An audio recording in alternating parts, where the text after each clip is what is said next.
Coming up, the Brooklyn Nets had a critical moment in their tank, and they handled it. Chef's kiss perfectly. We dive in to how they beat the Hornets coming up next.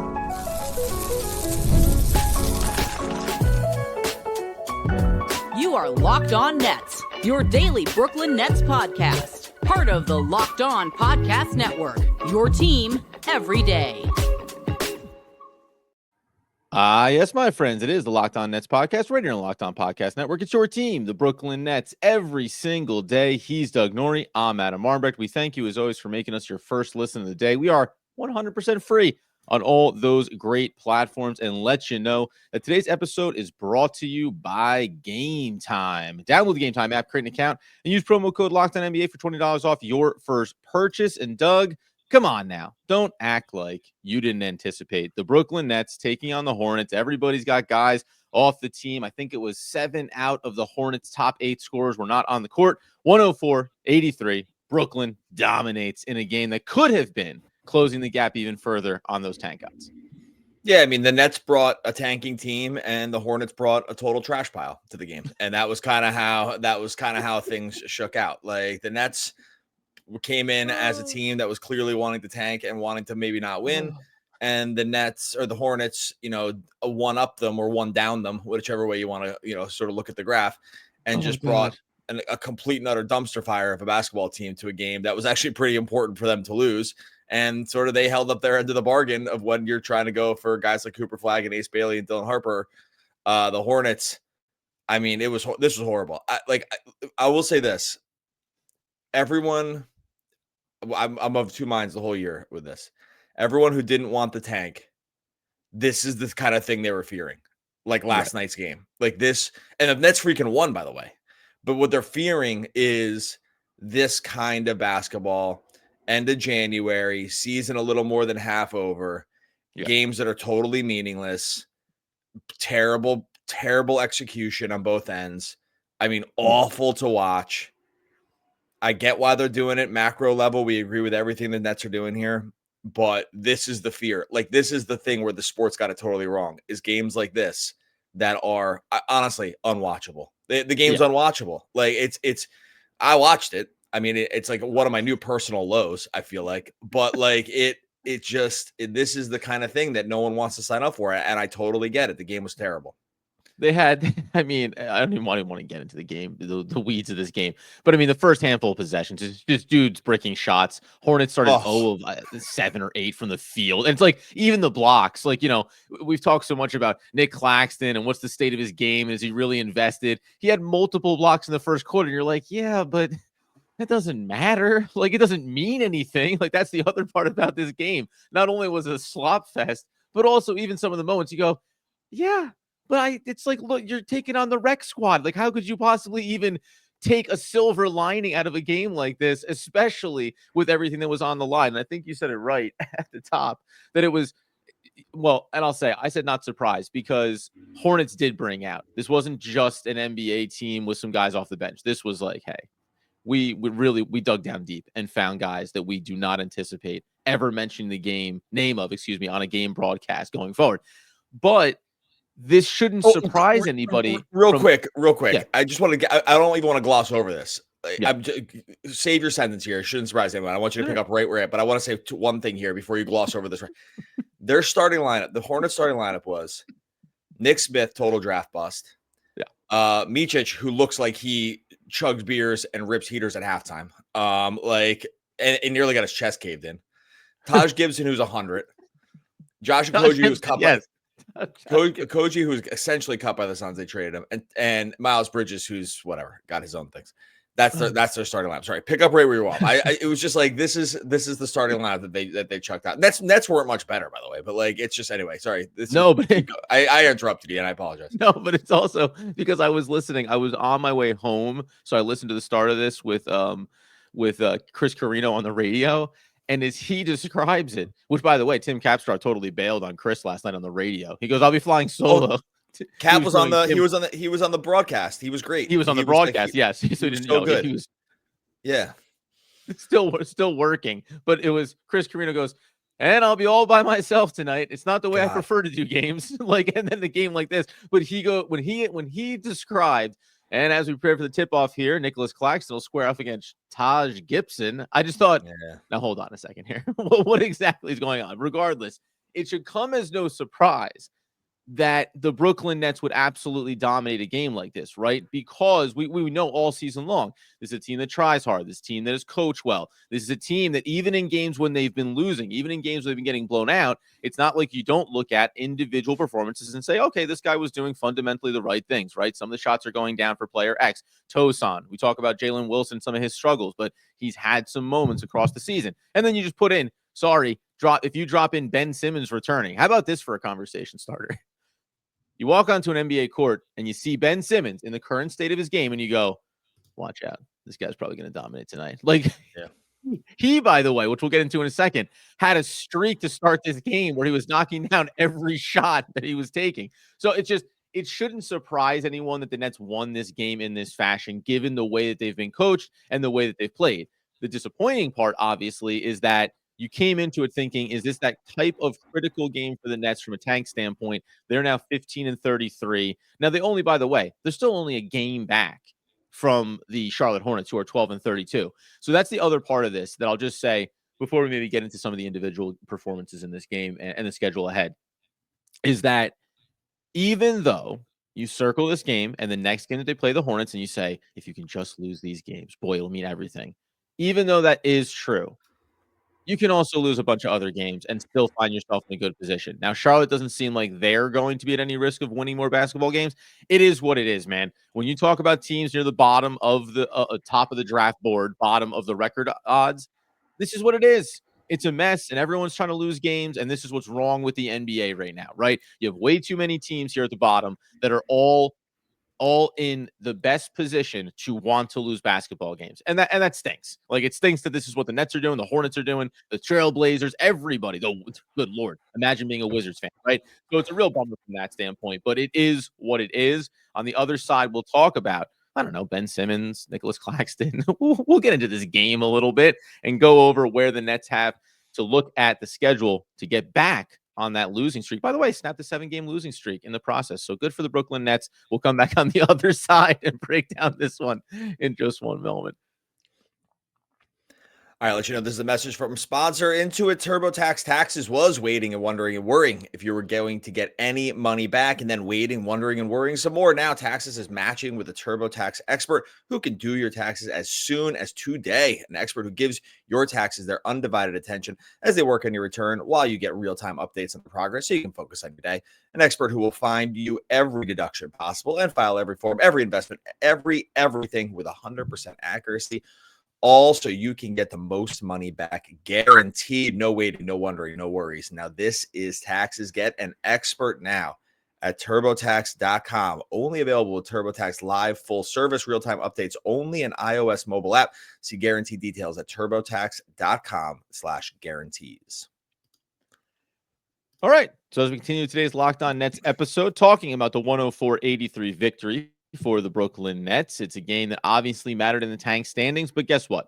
We won't look back at this one any differently than several other games, probably in the end, because it fades into an 82-game season. The ping pong balls fall where they will, and we'll see where the Nets end up in the end. They did get back something. So, I was surprised to hear Ben Simmons had missed the last 5 games, but I think he had missed 10 out of the last 14 as well. So the old injury bug and, management of soreness, that's crept back up for Ben Simmons in a big way here recently. They also got back Trendon Watford for the first time in a long time. 18 minutes, 4 of 9, 9 points for him. I mean, cherry pick out whatever you want to talk about here from this game, as much of a hodgepodge as it may be, if you think there's something noteworthy.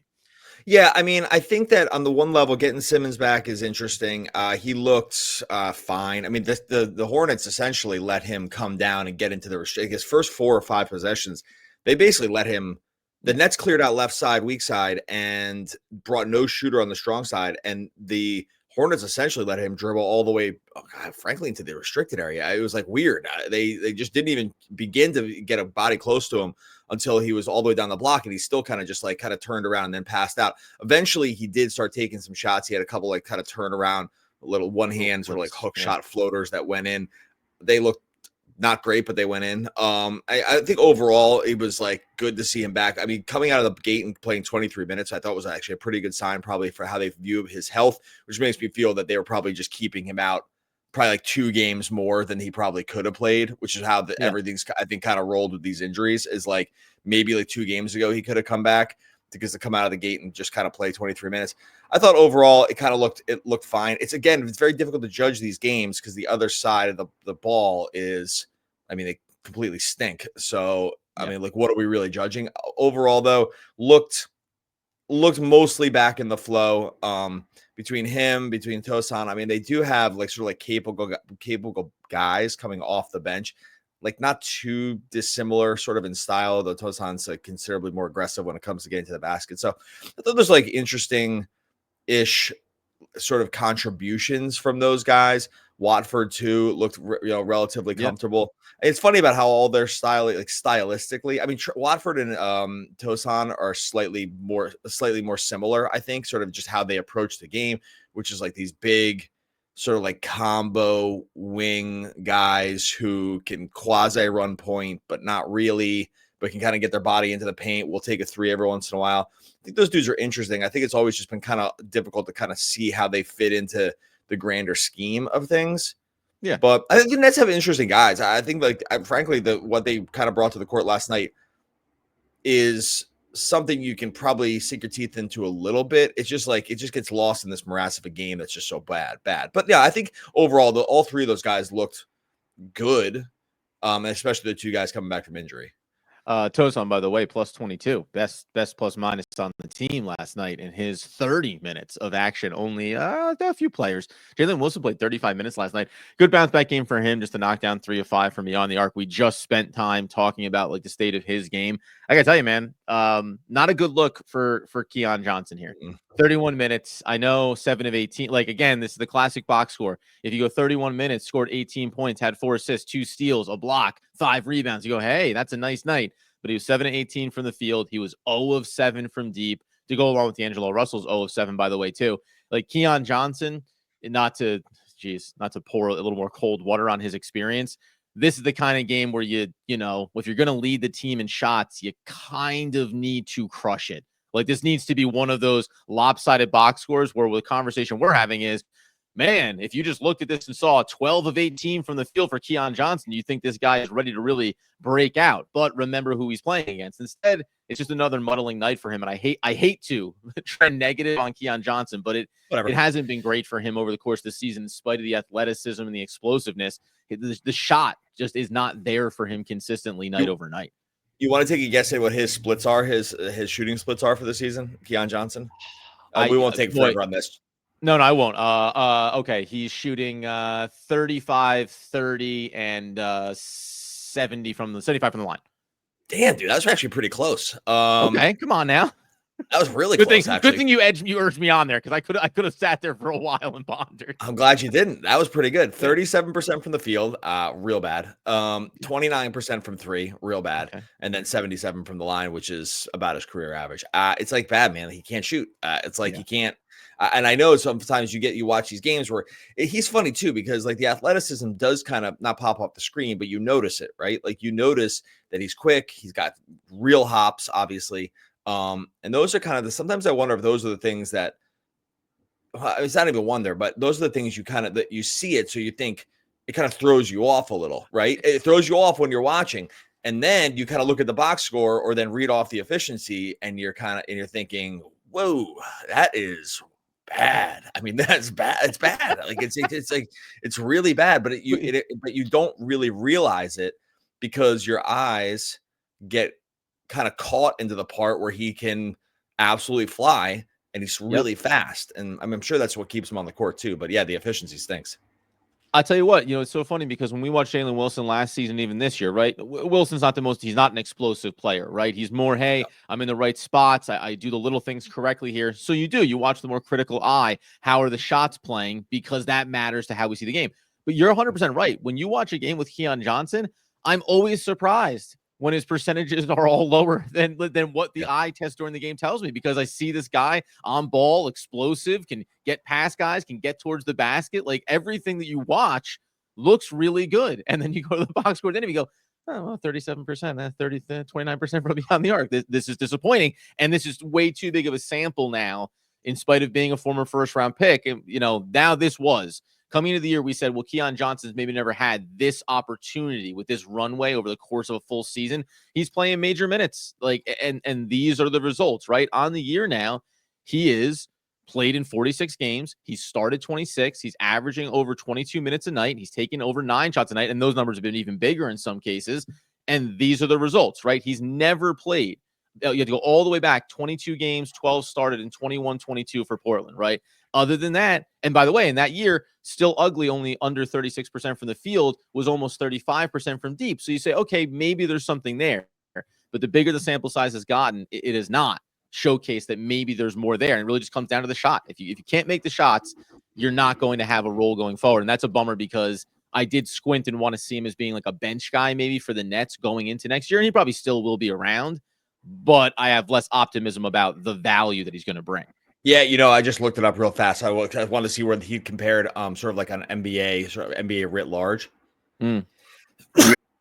And I paused there for a second, because if you caught it on video, you missed it by about a millisecond, me just blasting a sneeze right through my microphone and computer. I'm pretty sure I got the pause in at the time, and Adam's dying laughing, but I just ripped a sneeze that would have just almost broke my equipment. Okay. And shakes the foundation of the house. This is where we are, buddy. It's like January 30th. The Nets are horrible. The Hornets had 17 turnovers and 18 assists. I mean, this is kind of like where, and we're breaking down film on the sneeze.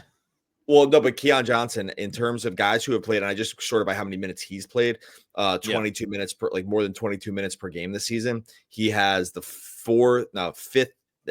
sixth worst field goal percentage in the NBA. Behind only guys worse are actually, I'll take out Taylor Hendricks. He's fifth. Keyshawn George, the one from the Wizards, Mike Conley, rough. Jordan Hawkins, Bogdanovich from Atlanta, and then Keon Johnson. So it's about as inefficient, really, in the NBA. Like guys who are allowed to play, larger minutes. Now, it's not a surprise that a lot of these guys are sort of like undersized guards, so it's going to be harder to finish at the rim, right? Like, so there are some sort of just like physical disadvantages that some of these guys have, right? Like, sure.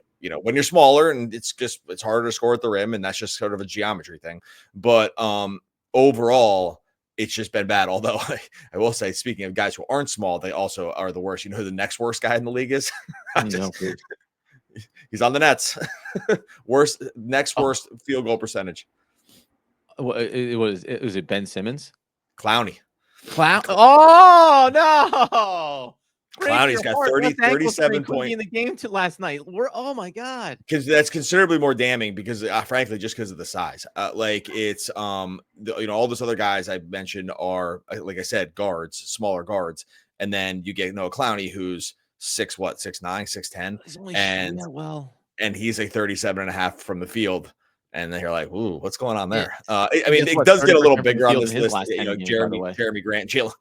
Man, that's got a lot of guys here. Jalen Wilson's on this list too. There's actually a lot of Brooklyn Nets here. Now that I take a look at it.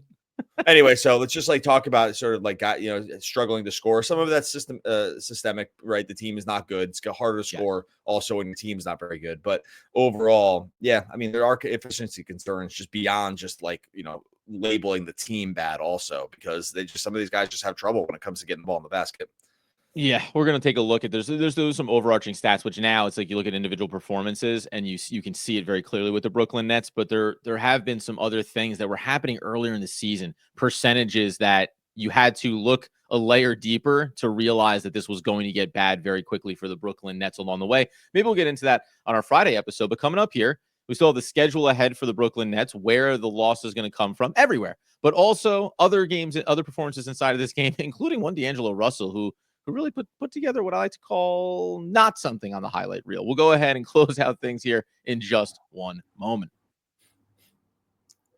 All right, before we get to that, tell you about our friends over at Gametime. Look, attending live events is an unforgettable experience. You can bring all the fans together, bring the family together as well. You got those memories, the games you maybe went to as a kid. Maybe it's just like the theater, the comedy performance, right? Whatever it is, going and seeing stuff live is the way to go. Gametime's got a new feature called Gametime Picks. Makes getting tickets for events even easier. It's going to filter out the fluff, show you incredible deals on great seats. You're not going to waste a bunch of time searching through those thousands of tickets. You're just going to be able to get to the game and enjoy it with everybody. Speaking of what's going on Gametime, right now, there's a bunch of Nets tickets going on. You got Tuesday. So Tuesday next week, February 4th, Rockets at Nets starting at $13. But here's where you can start getting real cheap. Wizards at Nets and Hornets at Nets over the next 2 weeks, starting at $5 over on Gametime. $5. Look, the Nets stink. We know, but you want a good chance to just have kind of like save some money here, bring the whole family to a game. Gametime has as cheap a tickets as you're going to find when you use those Gametime picks. Take the guesswork out of buying tickets with Gametime. Download the Gametime app, create an account, and use the code LOCKEDONNBA for $20 off your first purchase. Do the math on that one with those tickets I just read, by the way. Terms apply. Again, create an account and redeem the code LOCKEDONNBA for $20 off. Download Gametime today. Last minute tickets, lowest prices guaranteed.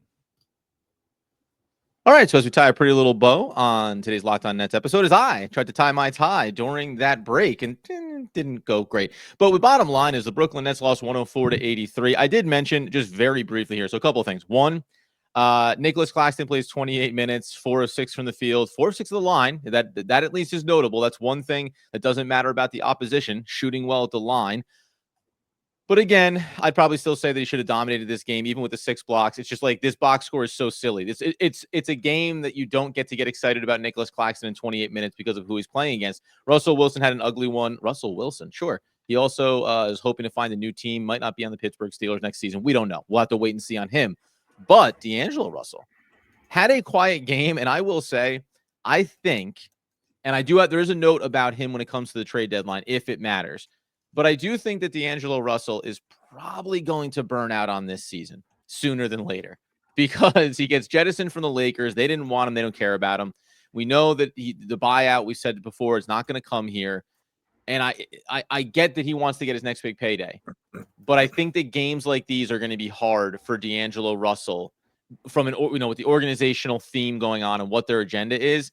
This is different for a guy like that than it is for almost anybody else on this roster because it kind of matters. And also he's stuck in no man's land. I don't know if you agree that like this purgatory is a bad spot for a player like him at his age with what's going on in his career to be on a team that is doing everything to manipulate the roster, the night over night rotations to make sure they lose more games than they win. Yeah, the one caveat to that, I agree with you. And the one caveat to that is he is playing for a contract here, and he's young enough where a multi-year deal is like still in the cards for him. And it would be a good. I agree that like there's got to be a frustration here, especially if like guys like Keon Johnson get traded, and like who knows what's going to happen with the rest of this roster.